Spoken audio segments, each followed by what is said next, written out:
Good evening, everyone. Welcome to today's exclusive webinar on Tariffs Are Here, What's Next for Your Investments.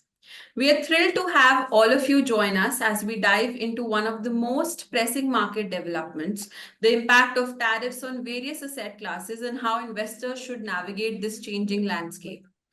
From commodities like gold, silver, and crude to the equity markets, tariffs have triggered significant shifts. Will gold continue to shine? Is crude heading for more volatility? And what about the stock markets? Are we looking at risk or opportunity? We'll be answering all these questions and more. To break it all down, we have with us an industry expert, Mr. Kunal Bothra, a seasoned market analyst known for his sharp insights into technical trends and investment strategies. He has been recognized as India's leading advisory equity market by Silicon India and has appeared in many news channels such as ET Now, CNBC, Zee Business, NDTV, etc. He'll be sharing his perspective on the economic impact of tariffs, key market trends, and what investors should be watching out for in the coming months. Hosting this highly anticipated discussion is Mr. Sunny Kichloo, Business Head, MT Premier at mastertrust. He's here to guide us through this insightful session. So with further ado, let's dive right in. Over to you, Sunny, sir. Thanks, Noor. Thanks for the warm welcome. Let me extend a warm welcome to all participants who have taken time from their busy schedule and decided to attend this webinar. And let me have a great welcome to Mr. Kunal also, who has joined us, who has accepted our request to come on this webinar, because these tariffs are going on our minds like anything. Tariff pe tariff, tariff pe tariff. So it has become a mind juggling for all of us. Every night you sleep with one sort of tariff rate, and then the next morning the rates are changed. So it's very tough. It's very engrossing, I would say. So we have decided that as an organization, as StreetXperts, let us use this opportunity with help of Mr. Kunal to decode that how an Indian investor, how a layman or how a investor, long-term investor, or even a trader can navigate through these tough times. So we thought let us get in touch with Kunal. Let us take his expert advice on it. So because although we have a pause now for 90 good days as far as tariffs are concerned, but the problem is that the two big boys are still fighting, and one is the biggest consumer on the globe, which is US, and second is the biggest producer, China. So these two boys, if these two giants have a tariff war going on, so I don't see that any other major or minor economy would be spared. So now I'll hand over it to Kunal so that let us try to see what best we can make out of these troublesome times. Over to you, Kunal. Thank you so much for that, Sunny. Thank you so much for inviting me for this webinar. I'll start off with the movie. The dialogue of Mr. Sunny Deol on Ghayal movie. If you remember, Tariq pe Tariq, Tariq pe Tariq. That is exactly how we can summarize maybe this tariff pe tariff, tariff pe tariff. I think that's the best way to start off because we are into a very uncertain environment. We are into a very difficult kind of a scenario, something which we've not been accustomed to in terms of markets over the last many years, many decades. Tariff was something which was probably more of a very mild, under the carpet, subjective term till the last couple of terms of the previous presidents. Donald Trump in 2016, and then in the previous president, Joe Biden. It was supposed to be a very minute, sector-specific, product-specific kind of a term. But now, since this has come across as a universal, slap to many of the countries, I think that's where it's gotten a lot of prominence.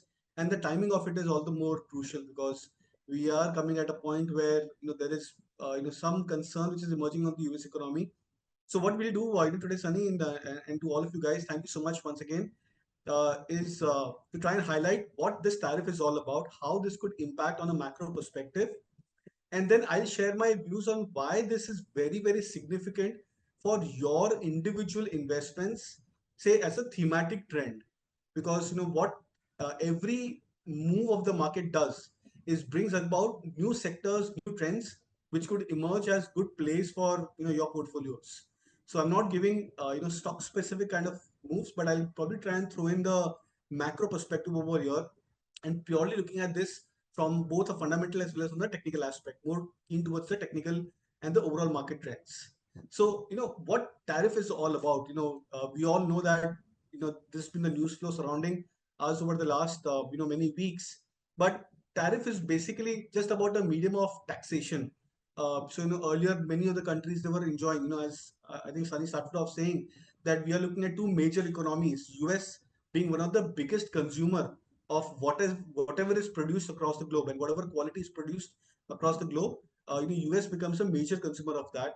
And we've known China, as an economy, that it's a major supplier. And over the last, I think, 2 decades, specifically from 2004-5, thereabouts, where if you remember in 2003-4, when China announced that the Beijing Olympics is going to happen, there was a point. I don't know if you guys were still there in the last 20 years in markets, but I remember it specifically in 2003-4 that when China announced Beijing Olympics, which was I think 2007-8, that China became one of the biggest consumer of the world, and specifically on the metal side.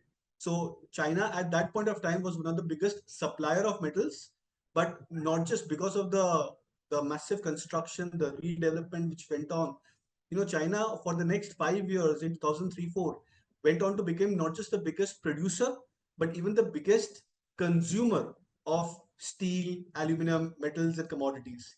And that's why, if you remember, in that phase, even though the world was going through a drought situation on this metal front, but the prices of commodities was rising substantially higher. And that was because one country, from being a consumer, or rather from being a producer, became a consumer of a very important commodity. So I think, and that's what is very important, because every new theme, every new event will bring out such kind of classic data points. All you have to do is just latch on to that data point and try and extrapolate this, which could probably engulf into a bigger trend.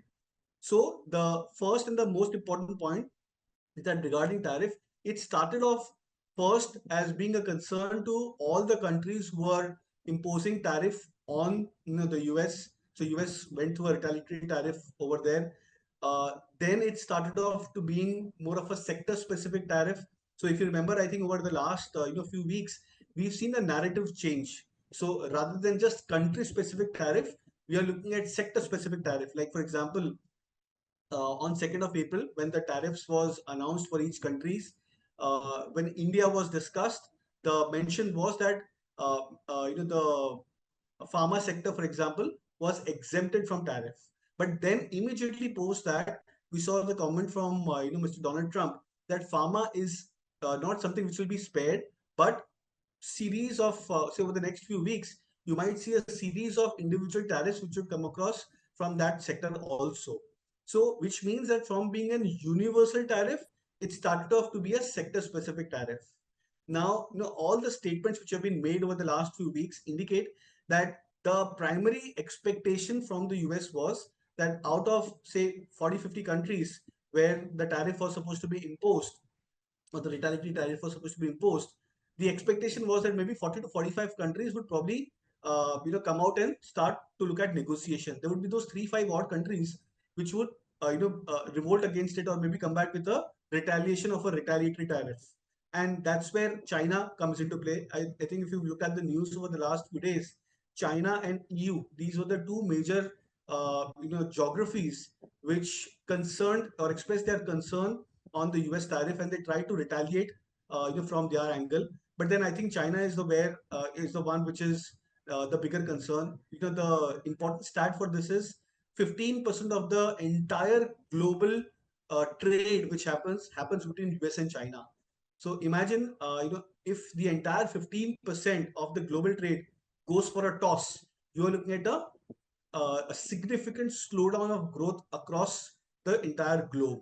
And that's why the US China tariff is very, very important. Just between two countries out of the 150 plus countries which are there in the world, just between these two countries, the 15% of the entire global trade happens. So you can imagine the extent of depth in terms of the trade which happens between these two countries, and why US and China matter significantly. Now, the very important point which came out was on, I think on Wednesday, if I'm not wrong, where there was a sudden 90-day pause. What I'll do is, in the second half of today's discussion, I'll tell you the exact reason why this temporary pause happened and why all of a sudden on a mid journey towards the tariff, Donald Trump decided that let's withdraw this 90-day and let's stabilize the market, and specifically the bond market, which is a more of a concern for the US economy. So I'll discuss that maybe as a one-off point why that has happened all of a sudden. Now, what is the objective of the US tariff policies? Of course, the major objective is that they want to protect the domestic industries. US was going through a significant slowdown, even though the data was not very visible. But you've seen how the most of the companies within the US economies over the last few quarters, they've been starting to go into a job cut mode over the last many quarters. I think from 2023 is where this job cut move started out, and now it's gone to an extreme. The bigger concern for US was the trade deficit, and I'm sure you guys already know the number, that it runs into trillions of dollars for the US as an economy. That was one of the other bigger concern which was emerging. And then to encourage sort of comeback of manufacturing, which is a very tedious process. I find it very difficult, frankly, because to set up an industry even in a country like US is a huge and a difficult task. It's not a matter of days or weeks or months. It's a matter of years. Now, I was talking to some pharma expert, for example, and the first question which I asked was that with the US assumingly imposing a tariff on the pharma sector overall, would it be very easier for the US to start manufacturing internally or domestically in that case? The answer was very, very interesting. It said that to set up a pharma plant with all the approvals at play, with all the products pipeline, the setup, the manufacturing, the machines, etc., it's a process not less than 3 to 4 years. And remember that this is the last term of US President Donald Trump, because I think if you guys know that there are only 2 terms which is awarded to each president, and this is the second term for US president, which means that we are looking at a period of 4 years for Donald Trump as the current president, and post that this regime will change. Now, to set up a pharma company itself is a process of at least 4 years. So the numbers would actually start kicking off. Say, even if we assume that from 2025 that start has happened, the actual output would start off from 2029 or 2030. So the point is that it's extremely difficult to start looking at just the setup of the manufacturing plant or an industry or a major setup on an immediate basis. Even if some processes are expedited, it will still take a process of at least 2.5 to 3 years. You can reduce a lag by a certain amount of time, but to get that expertise, to get that quality of job done from individuals, etc., it's a huge task. So that's why the question that they want to reshore the manufacturing or bring back the manufacturing back to US is a very debatable point as such. But then that's the thought process which Mr. Donald Trump has been highlighting. The major countries which are being affected because of this, of course, the 4 major countries, and I always believe that countries are generally considered to be very significant, which have a higher, military power. And I think the 4 major countries which have military power, which is considered to be on the much higher side, one of course is US. Exempting US, I think we're looking at 4 major countries: China, Russia, European Union, and of course within Asia you have India as the 4 major critical important countries. Now, and that's why the impact would be felt significantly amongst these 4 countries specifically. And that's why if you've seen that Russia, there was no tariff which was imposed over there. India was at the brunt of a higher tariff, but then I think India gave a statement. Indian officials gave a statement that they are looking at negotiations. They are looking at sorting out this particular point, so that they could probably cushion the industries within India on a very quicker basis. And of course, European Union as well as China, they are the 2 ones which are at the brunt of a sharp retaliations amongst the US retaliatory tariff.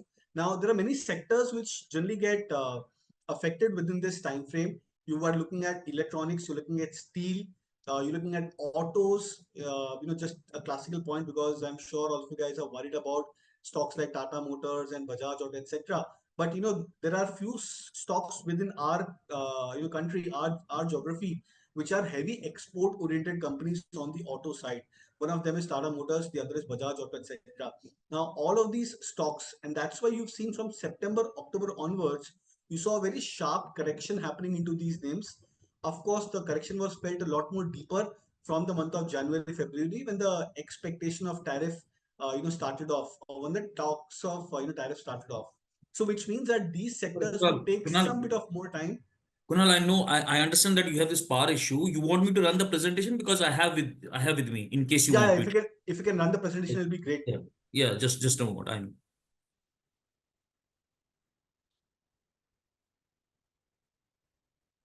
Lovely. Okay, great. So we'll move on to the next slide. Impact of tariff. So there are three important points over here. One is on China, the other is on European Union, and the third is on Southeast Asia. Now, as I was explaining earlier, that China and European Union, they are the ones which impact significantly when you look at this on a global framework. And then Southeast Asia has many of these smaller countries like Vietnam, Malaysia, Thailand, etc., which could probably gain from this shift of supply chain. But as I said, that it will not be very easy for other economies to start playing a role which offsets the bigger economies like China as well as European Union. Now, specifically, we come to India because this is a detailed discussion on tariff. Difficult to summarize it in 15 minutes or half an hour. But the important point over here is that which are the sectors within India's economy which could actually gain, or there could be a significant impact or a negative side. So, pharmaceuticals, of course, could be one of the sectors. So far, on 2nd of April, there was no major announcements for the pharma stocks. But then the statements which followed post that indicate that maybe something could come out in the pharma stocks as well.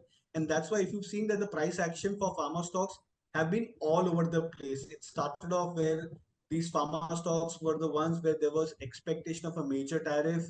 No tariff was announced. These stocks rallied. Post that, there was a statement, and then these stocks corrected again. IT is one of the biggest concerning point. I don't know if you guys saw the TCS result, but the more than the result for TCS, the commentary of TCS management and the data which was there is something which is appalling. There were only 600 plus new recruits which was done for TCS. Now imagine a company which has more than 6 lakh employees, and the fresh addition was just 600. It is not even 1% of a fresh addition which has happened for this quarter. The second bigger part is that they've stalled the salary hikes for its employees. That's the bigger concern, which means that the outlook going forward for IT major and the IT signal with TCS is that the outlook going forward is completely uncertain. Now, when you're in that kind of a scenario where you have on one hand AI, on the other hand tariffs, and the bigger impact of these tariffs are that this could lead into a very hard landing in terms of recession, you are looking at one sector which could be impacted directly. And I think that's why if you've seen, if I can just probably try and look at this from a price point, in the last 2-3 months, there has been almost like a 30% correction which has happened into the IT stocks. So far till 2024 end, till December 2024, the IT stocks were sitting absolutely quiet. They were almost at their lifetime high levels, many of those large cap IT names. But all of a sudden, you saw that because the impact started off from tariff, moved on to US slowing down, and then the concerns of recession emerging, you saw a sharp cut which has happened. So this is the other sector which I strongly believe could have a severe impact going forward. And those initial cracks, if I can use that term, are visible when you look at the numbers and the commentary which has come out from stocks like TCS. Within amidst all of this concern which is emerging from a global play, there are green shoots. There's an oasis in the desert which could play out for India. I call it as an India advantage. So in the India advantage specifically, you are looking at a potential shift of US imports from China to India. This is very much possible. Okay, because now the realization is that if China is not bending down or trying to get back on the table for negotiations, then US would look out for shifting the imports from one geography, one economy towards other geographies. And India, because of the China plus one category, India becomes the direct beneficiary of that. And there are many sectors which could benefit from your electronics, because Apple, for example, has almost 25% of its production of iPhones, which happens over here. I don't know if you guys know this, but 2 days back or 3 days, maybe I think a few days back, 2 days back. 2 days Apple back. Yeah. had migrated a Airlifted those huge, iPhones in cargo. Airlifted. yes, huge amount of cargo. I think there were almost like 1 million or 10 million phones which were passed on. So that was again a very interesting set of data point. So all of this tells you that the world, the economy is already preparing, the companies are already preparing for what could be a more of a drastic situation going forward. Okay. So now I'll quickly jump on to the three possible scenarios which could happen. The future outlook. So if you can move on to the slide, Sunny, the future outlook. One is that there is a trade deal. Okay, there is a tariff rollback. China regains the market share. This could be possible if there is a negotiation which is at play. Looking at the tonality right now, this looks very much of a difficult proposition as of now. The second part is there is a status quo, like this 90-day extension which has been received for all the other economies, all the other countries. That 90-day extension extends by itself. So there is a three month of extension which will keep on happening for other economies. So that in effect could benefit India, and of course the two major sectors, textiles as well as pharma to a larger extent. The third part is the more interesting one, where you call it as a digital decoupling. Okay, where eventually what will happen is, so if US starts to do this and US aggravates the situation, there could be possible that there could be decoupling happening within many other economies amongst themselves. So this could fragment the supply. So what right now we call it that China is the biggest supplier to the globe for most of the products. It could start to be a lot more fragmented and spread across to other geographies. As I said, it may not happen in just about a few weeks, few months, few quarters. It's a process which takes for 1 to 4 years at least, for depending on the kind of industry which we are looking to set up. The next slide is the most important one. Sunny, if you can move on to the slide number 12. Yeah, this is, so you have India VIX, you have CBOE VIX as a volatility index. This move index is the VIX for the US bond market. The reason why President Donald Trump immediately went into a 90-day pause is because the move index, which is the volatility index for the fixed income for the bond market in US, was nearing 150. Historically, we've seen that whenever 150 has been crossed for the move index, it leads into a massive tizzy for the global bond market, specifically the US bond market. So this is a significant, extremely significant data point. On the 7th and 8th of April, this number was 140. Okay, so we just came into a touching distance of that 150 mark, a 10-point jump, and then we could be looking at a massive structural, I don't know if I can use that word, collapse, which could also happen for the US bond market. So we are on that thin line. And that's why, to retaliate this, you had an immediate 90-day pause, because otherwise everything was going smooth, right? Donald Trump was on the negotiation table. Many of the countries were coming one by one. It was just maybe two countries, US, Europe and EU and China. But then this sudden move index, or the jump in the move index, caused the concern. And that's why there was an immediate arrest which happened of the US equity markets and a resumption of cool off in the bond markets. My sense, if you ask me, that over the next few days, few weeks, you should expect that the move index cools down further. So all the tonality will now be that maybe the indication from Donald Trump would be to just try and cool down this particular news flow surrounding, and you might see that the move index settles lower. If that happens, there could be a less amount of volatility which could come back into the markets. But As I said, if 150 level is crossed for move index, I think be ready for one of the most trickiest scenarios which could happen in the world. So we come back to our markets, and I think the next two slides, yeah, this one, Sunny. So this is very, very important. We always have to find points where India becomes a great value buy for global investors and for local investors. So the best way in which the last 25 years of history, the best statistical way in which India becomes lucrative as an economy or as a country to deploy money are the two important data points. There are two types of recessions which happens. One is a slow, grinding, long drawn global recession, like in example 2000 and the year 2008. Okay, what happened in these two scenarios? I've marked those circles over there. You can see that long drawn global recessions, they end when the P ratio for the Nifty drops to 10 to 12. So, we look at an average P ratio of 16 to 18 as a healthy sign where the markets have ended corrections. But in long drawn recessions, major bear markets, the understanding is that 10 to 12 on the Nifty trailing P ratio becomes a number where global investors, FIIs, they start pumping in significant amount of money. 2003 March, 2003 March, we saw that number dropping down to 10.8. 2008 December, if I'm not wrong, that the number went down to 10.7, 10.68 for India.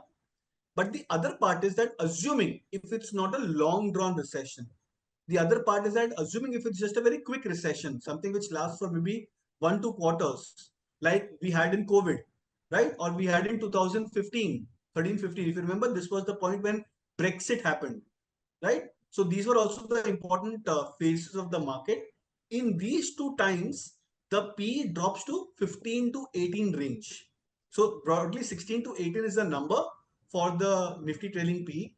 The moment we happen to come back to this territory, that's where India starts to become lucrative as a global asset class on the equity side specifically. Currently, or rather, in the month of Feb and March, when we hit 21,700, the Nifty trailing P was around 19.7, 19.8. Okay.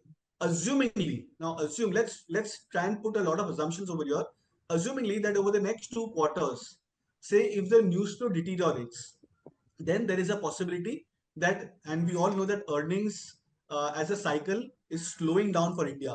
So which means that the P for the Nifty should come down significantly, which means that assumingly if it's only the next 2 quarters of shock, which the markets or which the globe has to adhere to, we could be looking at say a 16 to 18 P as a good range where India could bottom out. But if the global recession becomes a lot more hard, lot more long drawn, then you know which data points to look at, okay, in terms of the P ratio. So this I thought was one of the more fabulous observations. I thought I'll share it with you guys. Now the next slide is the most easiest way. So the question is that market कब bottom करेगा और market अगर bottom करेगा तो signal क्या आएगा? What is the first signal which happens? Now, in every phase of a bear market in a recession, the easiest way to judge that the sides have changed, the tables have turned, is where you see an index breaking a pattern of lower highs and lower lows. Now, you look at the data points over here from 2000 to 2003. Look at the red arrows. All red arrows mark territories of lower highs. So, in every bear market, there is a V-shaped rally which happens. You know why V-shaped rallies? Because in bear markets, the pain is generally felt at an extreme. And to relieve that pain, we expect V-shaped recoveries. जैसे बोलते हैं ना कि बहुत ज्यादा suddenly गर्मी हो जाती है वेदर में, तो एक दिन की बारिश हो जाती है, बट वो चीजें और ज्यादा खराब कर देती है, सुधारती नहीं है. Same happens in bear markets. When you see an extreme pain, there is a V-shaped recovery. All of us think that things have improved, markets have rallied 2,000 points or so, and then things could be a lot more better. But this aggravates the scene further. There comes a point, for example, in the 2003, where you see that green arrow. For the first time, when that green arrow happened, where the Nifty has confirmed a breakout of the previous highs. That's the first trigger, first technical or a price-based trigger that the markets have started to change its trend. It's best to wait for that trigger. So क्या होता है, बहुत बार कि अगर 900 पे index ने bottom किया, 1100 पे सिग्नल आया, तो we feel that अरे we are late by 20%. But don't look at it that you are late by 20%. You are more into a confirmed scenario that the markets have turned. So it's better to err at the side of confidence, right, or rather at the side of anticipation in terms of signals. 2000, you look at the next slide also, 2008. So the next, yeah, this is 2008. 6,500, 5,500, same charts, same scenarios. Every single time when the Nifty fell, there was a sharp rally, a sharp V-shaped recovery, but that aggravated the scene further. Then came a point where 2009, March, April, when the Nifty managed to break 3,200 or 3,300 levels, you got the first green arrow was crossed. That was the first sign. This is where we are right now in 2025. You can see this. This chart absolutely tells you picture clear that we are at a point where the market trend is still not improved or come back into a positive side. You need that last red arrow to convert itself and come into a green arrow. So that's why it's always prudent enough to wait, let that confirmation happen. And when that happens, that will be the first signal where we are looking at not just a recovery or a V-shaped recovery for the index. We are looking at a start of a potential altogether new trend for the index. The last slide, if you can go on to, or the second last slide, where we are looking at sectoral contributions. Yeah, this one. Yeah. So this tells you just a brief. So I'll explain this chart over here. On the left hand side is where this last March rally happened. 21,900 se we went up to 23,800 approximately. In this last 1,800 point, what we did was we did a sectoral distribution or sectoral relative strength, where infrastructure, financial services, banking, private banks, pharma, CPSC, they were the outperformers in that last 1,800 point rally.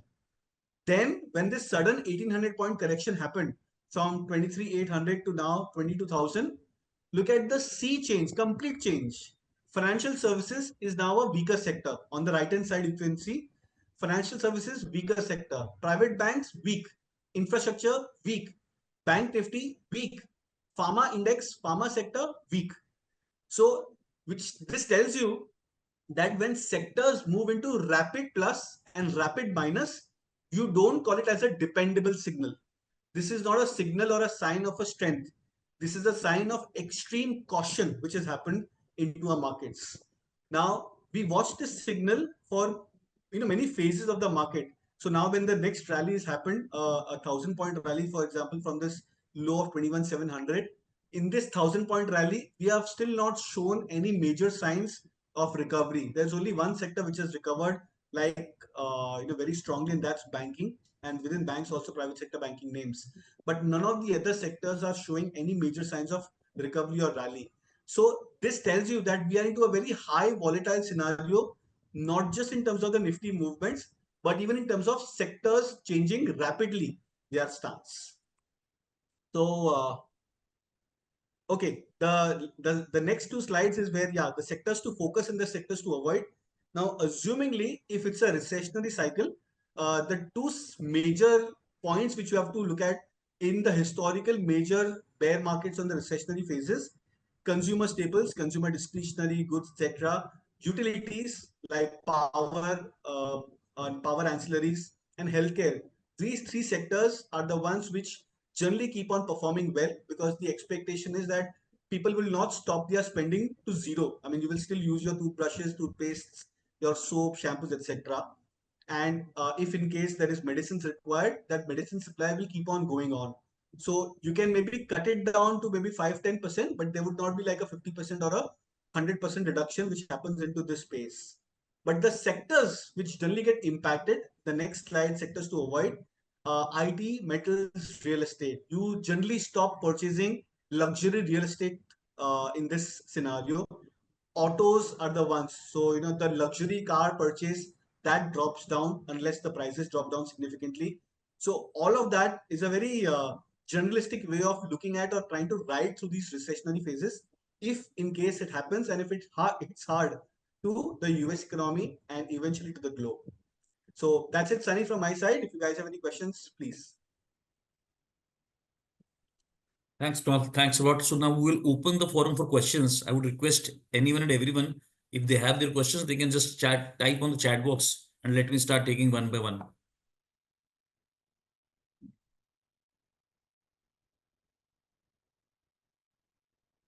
So Kunal, I mean, this move index is something which we have to be very cautious about, right? In terms of the technical indicators on the bond side, move index.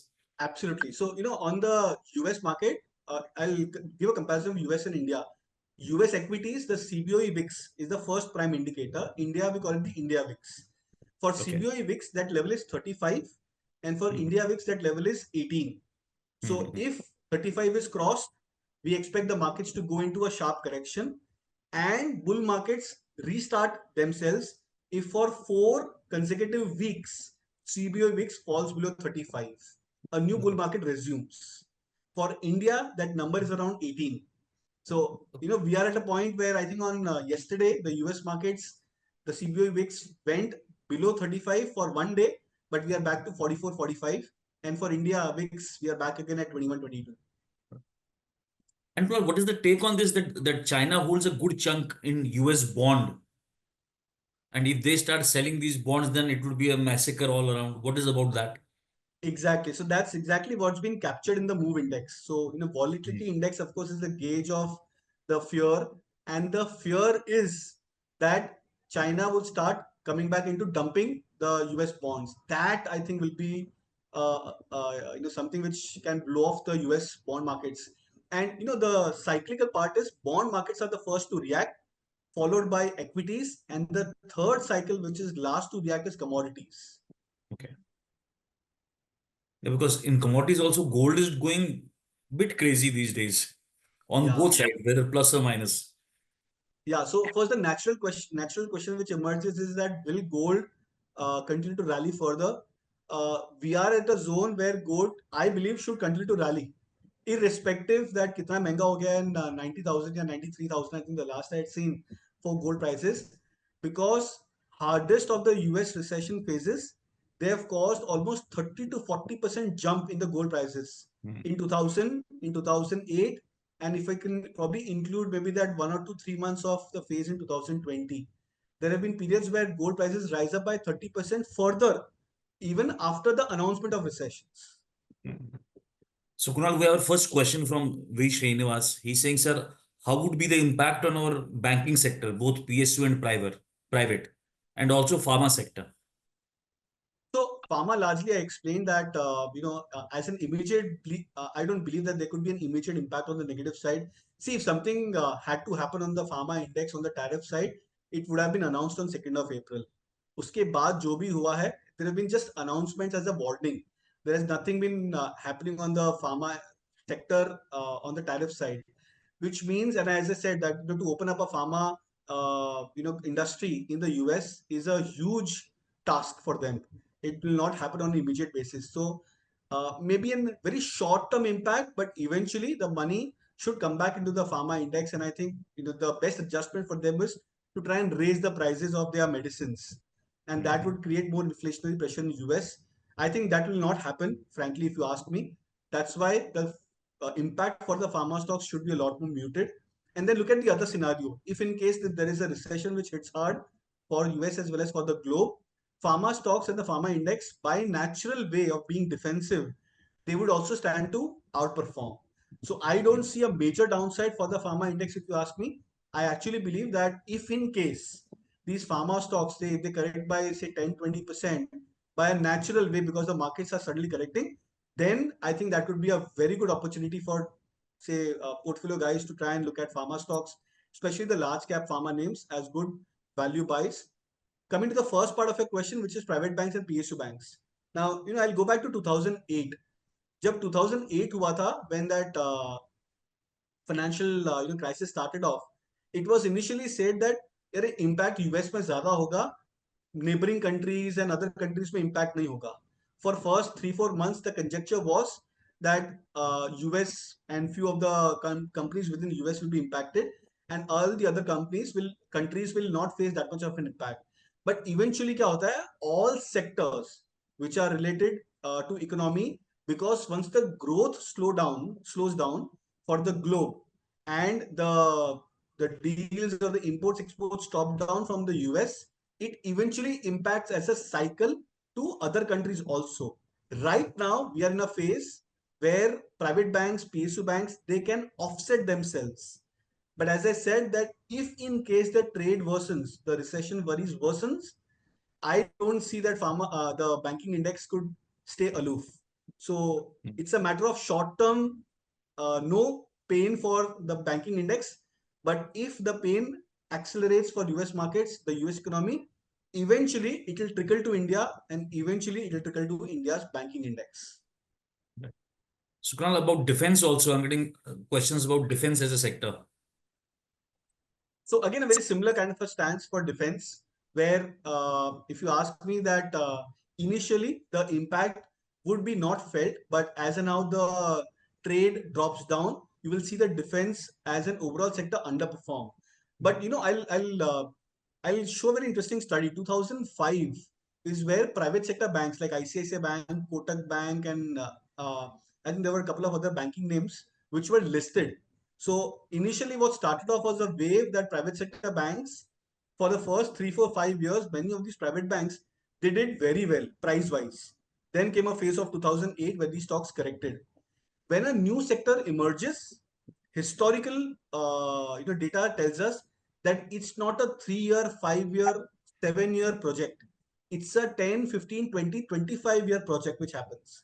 Defense is a new sector, relatively new sector, because right now in the last 1 or 2 years, India has become from a net defense import to maybe now potentially a defense exporting country. Okay, so except for this next 3 month, 6 month phase, there would be a point where most of the defense stocks would start to see a substantial growth amongst themselves. The biggest benefit over here is that it's been backed by the Indian government, which has specifically focused that they are looking at PSUs, and within PSUs more focused towards the defense stocks. So I believe that the growth path for the defense sector is extremely long, and you might just have to ride this phase of the next 3-6 months of volatility. If that happens, you would be seeing a phenomenal phase of a growth for the defense counter. Just adding one more data point, last 1 year, you've already seen a 50% correction. Mota moti 50% correction has already happened for defense stocks, whether it's Cochin Shipyard, GRSC, BEL, HL, etc. Most of these stocks have already gone through that phase. Maybe another 10-20% could be in the offing from their previous major lows. That's the worst downside which I would expect for these defense counters. Kunal, we have one question. Saloni is asking, what is the safest investment option for a regular investor? Nothing safe. You can't, I mean, when there is a situation of a flood, you can't expect to take a bucket of water and then say, "Arey, I've made a killing." But then, as I said, the three sectors which generally tend to do well, FMCG as a consumer staples, or as an overall discretionary basket. The second, you can look out for healthcare. So other than the traditional pharma names, we generally focus on Sun Pharmas and Lupins, etc.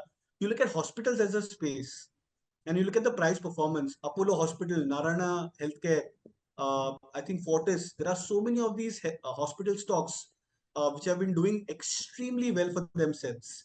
You look at the price performance in 3 months, 6 months, 9 months. These stocks have gone into a new high. Many of these stocks have gone to a new high, or at least these stocks have not corrected. So this tells you that hospitals as a space could be the other or the new pharma space which could be seen. Utilities is the other stock, like power consumption. That could be the other space. I believe that you have many PSU stocks, formidable PSU names within the power stocks or the utility space, which would look very attractive. So we have one serious question. I guess that question would be from all of us. Can we start investing now or not? So this is a fantastic question. Thanks, for the gentleman or the gentlewoman who's asked it. You know, I've gone through this cycle of investment over the last 2 decades, and I have researched the past 40, 50 years of the cycles which happens across the globe. The first port of call is that जैसे market correct कर जाता है ना, हम अपने investments को withdraw कर लेते हैं. I'll give you a very simple understanding. Ups and downs in the markets are cycles, right? We know that maybe this could be a pain for the next 2 quarters. At the worst, this could be a pain for the next, say, 1.5 odd year on the downside as a market cycle on the global scale basis. Now, over here, you get one of the best times to start averaging out your SIPs. That's the first and the most formidable way. क्या होता है बहुत बार that on the way up when the markets are moving up higher, we start adding our SIPs. Now, say for example, we started off say at 15,000 Nifty, and we started average and we moved on to 25,000 on the index. Your weighted average cost of your SIP funds would be at 20,000, 21 or 22,000 broadly, right? Because you are purchasing and your last purchase would have been at 24, 25,000 when you are extremely confident. On the way down, when the market's correct, you will start to feel the pinch. Why? Because you will feel that if 26,000 say index वापस 22,000 आ गया, then you are at break even. Whatever you have invested over the last 4-5 years, it's now come at par. Look at the other way around. What happens if you start in a cycle down? Now imagine, say for an hypothetical situation, we have started off at 26,000, say we come down to 20,000. If you start off at 26,000, you do your regular investments at 20,000. Say for example, if you start adding a higher chunk, okay, of your investments, what is your weighted average cost now? Your weighted average cost will be at 21, 22,000. But then once the cycle starts to turn, and in the next round, say in the next 3, 5, 7 years, when the market starts to move up higher, your weighted average cost will be still at 21, 22,000. And then assuming if Nifty touches 30, 35 and 40,000 plus levels, say over the next 5, 10 years, you are sitting at a humongous profit. And even if you keep on buying more units, it will not impact the units which you bought at current levels or at the lows. So that's why it is very advisable to start investing on the cycle down and be a bit wary when the cycle is at a extreme on the upside. So Kunal, what we call the top-up SIPs. So we call them top-up SIPs. That you should start topping up your SIPs when the markets are on the downtrend. That's great. And just one more thing. The best way to do is we don't know when the markets will bottom, whether it's 20, whether it's 19, whether it's 21. Best way is every 500 point or say 1,000 point down on the Nifty, top up your SPIP. क्या होगा at max आपको अगर 11-12 का भी अगर आपको P ratio मिलता है, we may get maybe 5 or 6 iterations to try and top up. But the 5th or the 6th iteration which you do will be one of the best iteration you would probably have for your entire portfolio. Great. So we have Mr. Jagmohan asking that what is your outlook for mid cap and small cap stocks? Again, a cycle where mid caps and small caps I would believe underperform. Again, a cycle which happens in every phase of the bull market, mid caps and small caps. So basically, what are mid caps and small caps? They generally tend to do well when the sentiment around is extremely gung-ho and optimistic. 2020 was a point where everyone was uncertain. 21 made little confidence. 22, 23, when the vaccine and everything was out, everyone got extremely confident. And once, if you see the next 2 years, 2.5 odd years, the mid caps and small caps did spectacularly well. Now in this phase when there is too much of uncertainty, I believe that mid caps and small caps may not perform. But then as I said, that if you start with your SIPs or even mid caps and small caps, there are quality stocks which will still be available at 30, 40, 50% discount. Those are the best times to start buying those quality names. Now, not a recommendation, but an example. For example, Polycab. You look at the charts for Polycab, you look at the data for Polycab, KEI, classical charts, KEC. These are brilliant mid-cap companies which have a very good fundamental backing for themselves. Now, if you get 50% cheaper, this is far bigger than that Zara sale which you guys wait for. That's very true, Kunal. These days you get so much of I'm not cheap deals. Not cheap is not the right word, but so much of discounted deals on the browsers that you often think that it's better to buy something on the browser rather than going out on Amazon site. So True, we true, have true that. we have one question from Pranavi. She's asking, what would be the impact of tariffs on EV and green energy? Again on EV as such, it would be felt a bit more hard because EV is an emerging technology. The concern with EV is that not all countries are self-sufficient with respect to EV. So, for example, India, the EV market has just started to, or the auto stocks have started to penetrate the EV market. If you look at on road also, you will not find all the vehicles with that green tag. You still find a lot of vehicles with petrol and diesel because of the high cost of the EV, etc. So, what happens is when a new technology emerges, and if there is a sudden impediment to this new technology, there is a phase of a pause which happens, and that's why I think stocks like Tata Motors and all the companies which came out with that EV bent technology, they are the ones which are taking a setback first. But then, as I said, that it's a matter of time. EVs eventually are more environmental friendly, so eventually, over the next 3-5 years, the bent would be more towards the EVs back again. So I think this could be a boon in disguise if you're looking at EVs and green tech as a very good investment avenue if you have long-term investing. I'm getting questions from the audience with respect to stock specific, names which which I'm not giving back to you because that would be not the right, I guess, to recommend stocks in specific. So all those questions, all those attendees who want to get names of the stock, please avoid this platform for that because we are not recommending any stocks here. That we will do internally. Our research desk will does that internally. Anything with respect to tariffs, if you have any other thing in mind, please shoot that. So there's one question: how would the tariff policies impact FDI flows? Yeah, there could be a significant impact for the FDI flows. And I think this is the bigger concern for India because India as an economy requires huge amount of FDI flows. So even though we say that we are more inclined towards the domestic side, but the FDI flows are the ones which are long term. So FDI, that's a foreign direct investment, and FIIs, these are two different terms. FIIs is more liquid. That money which comes into FI via the FII mode, it's very fungible. So if they find India as an attractive spot, they would invest in India. If they find China as an attractive spot, the money would immediately move out of India towards China. So FII is what we say is very liquid, very fungible.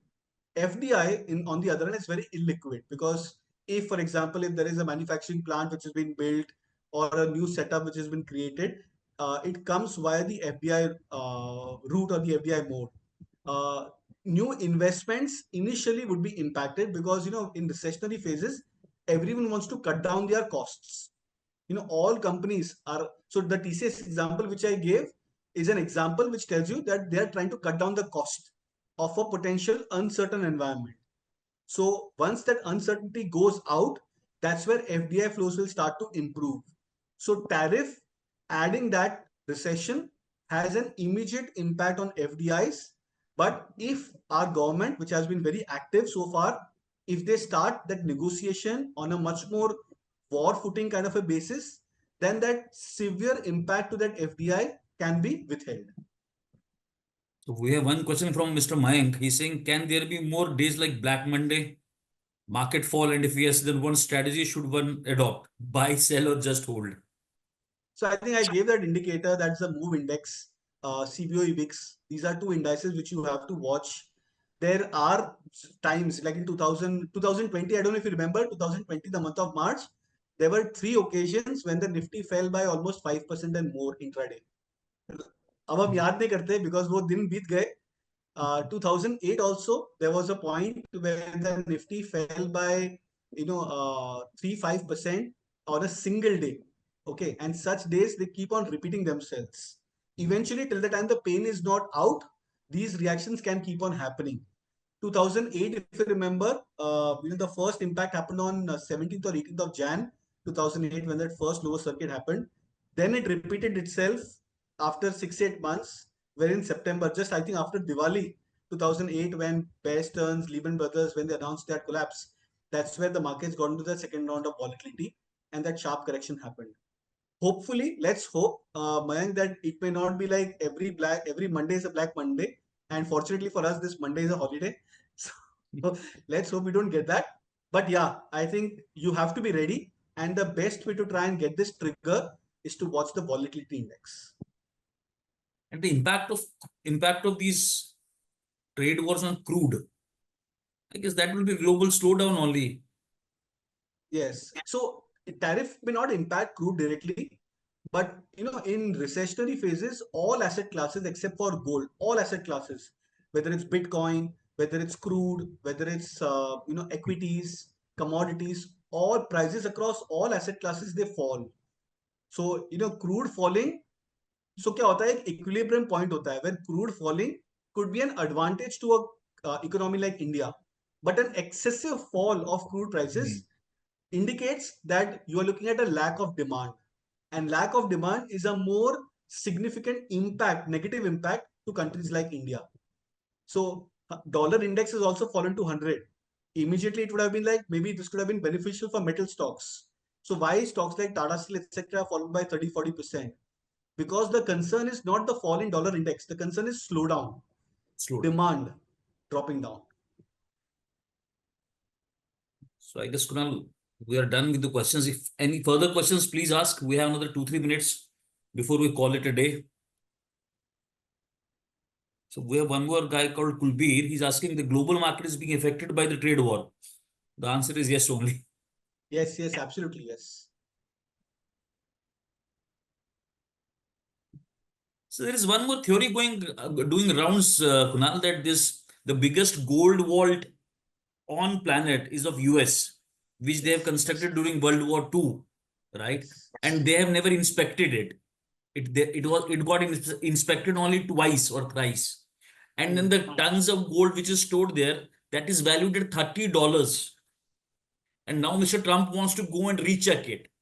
So it could send shivers in the way that, for example, if there is something wrong in the calculations of the amount of gold they hold, or if they want to reevaluate it and increase the valuation from 30 to upside. So that could also become something which is very tricky. So summary is that we have to remain live throughout 24 hours, keep on scrolling the internet, because you never know what Trump can do next time. Yeah, absolutely. So on what? So generally we say that if he wakes up at the wrong side of the bed, he may maybe call out and say that he's pausing this 90-day pause, or he may overtake this decision. So it's very difficult to anticipate, and especially with this. So 2020 was natural. 2025 is man-made, Man-made, right? It's an event-based. It's a man-made. So it starts off from being a man-made, but then eventually what happens is that it affects other economies. It affects many moving parts. Again, just one example which I want to give, and I'm not sure whether you guys are looking at the data from Warren Buffett. So he started off from being in cash in August. Month of August, there was almost $150 billion which he went on cash. For the next 3 months, he started raising the cash. He moved on to $335+ billion on cash. Now, the best way to understand is go back to 2008 and 2000. In 2008, he had a very similar stance. August, September, he started to be on cash. 2007, Jan is where the markets corrected. December 2008, Warren Buffett started to make statements that he's looking at investing the money back into equities. Next 3 months, the markets kept on correcting. Okay. But then March 2009 is where the markets made a bottom, and then we did not look back. When big whales, when they come and invest their capital, it's a process of 3 months at least. So the best way to assess is that when they start changing their statements and the tonality of statements, right now for them US is expensive, but there will be a point where they will say Apple, Amazon, Tesla, Alphabet, Meta, all of them are available at cheap valuations. Start investing. You might have a residual 5%, 10% correction further, but then that should be a point where you should look to add or accumulate. I guess, Kunal, we're done with the questions. Okay. Sincere thanks to you and to all audience for coming on this webinar. Thanks a lot, Kunal. Thanks a lot. Thank you so much. Thank you. Bye-bye. Bye.